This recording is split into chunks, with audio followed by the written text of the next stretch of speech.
So రీసెంట్‌గా మన యూట్యూబ్‌లోకి ఒక కమెంట్ వచ్చిందండి. ఒక సిస్టర్ తన ప్రెగ్నెన్సీ గురించిన ఇన్ఫర్మేషన్ హెచ్ఆర్‌కి చెప్పొచ్చా? లేదంటే ఇంటర్వ్యూ టైమ్‌లో మనం ఆ విషయాన్ని డిస్క్లోజ్ చేయొచ్చా లేదా అని తను అడుగుతున్నారు.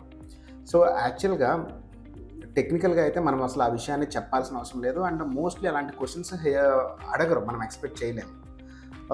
అండ్ మనం చెప్పాల్సిన ఇన్ఫర్మేషన్ అవసరం అస్సలే లేదు. మనం ఎప్పుడు కూడా ప్రెగ్నెంట్‌కి సంబంధించిన డీటెయిల్స్ షేర్ చేయాల్సిన అవసరం లేదు. మన పర్సనల్ ఇన్ఫర్మేషన్ వాళ్ళకి షేర్ చేయాల్సిన అవసరం లేదు. కాకపోతే మీరు ప్లాన్ చేసుకోవాల్సిందేంటంటే, ఒకవేళ జాబ్ వస్తే మన టెక్నికల్ డీటెయిల్స్ మీద డిపెండ్ అయ్యి మాత్రమే మన జాబ్ ఉంటది. మన పర్సనల్ ఇన్ఫర్మేషన్ మీద కాదు. కానీ వన్స్ మీకు జాబ్ వచ్చిన తర్వాత మీరు ఓవర్‌లాప్ అవ్వకుండా చూసుకోండి. మీరు జాయినింగ్ డేట్ నుంచి ఎన్ని రోజుల్లో మీకు మళ్ళా లీవ్ అవసరం అవుతుంది. సో అది ఎప్పుడు మీరు కూడా మీకు ఇబ్బంది అవ్వకుండా ఉండే విధంగా చూసుకుంటే మీకు సరిపోతుంది. అంతేగాని ఈ డీటెయిల్స్ చెప్పాల్సిన అవసరం లేదు. చెప్తే జాబ్ ఇవ్వరు 90%.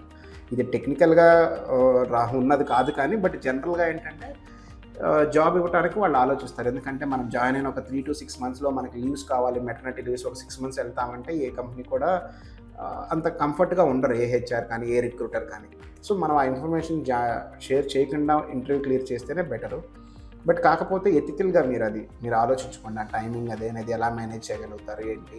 సో ఎప్పటి వరకు మీరు వర్క్ చేయగలుగుతారు? అట్‌లీస్ట్ మీరు ఇంకొక 5-6 మంత్స్ అన్నా వర్క్ చేయగలుగుతాం ఈ కంపెనీలో జాయిన్ అయినాక అనుకుంటే చాలా బెటర్ ఉంటది. అండ్ పాలిసీస్ కూడా చూడండి. తర్వాత హెల్త్ పాలిసీస్ ఎలా ఉంటాయి? జాయిన్ అయిన నెక్స్ట్ డే నుంచి మీకు అవన్నీ కన్వీనియంట్‌గా ఉంటాయా లేదా అనేది చూసుకొని మీరు జాయిన్ అవ్వచ్చు. రైట్?